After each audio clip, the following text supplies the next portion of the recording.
মাখলামা, protein rich ইরাকি breakfast.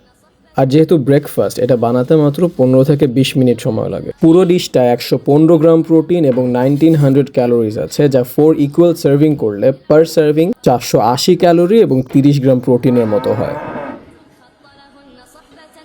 আর এত simple recipe যে এত টেস্টি এবং হেলদি হবে, এটা আপনি ট্রাই না করলে বুঝবেনই না। ইফতারে আজকে আমি এটি লাল রুটি দিয়ে খেয়েছি, আপনি চাইলে পরোটা বা সাদা রুটি বা যে কোনো রকম রুটি দিয়ে খেতে পারেন। এখানে আলুগুলো ঘিতে ভাজার কারণে ঘিয়ের রিচ একটা ফ্লেভার পাবেন। আর আমি এখানে বিফ কিমা ইউজ করেছি, আপনি চাইলে চিকেন কিমাও ইউজ করতে পারেন।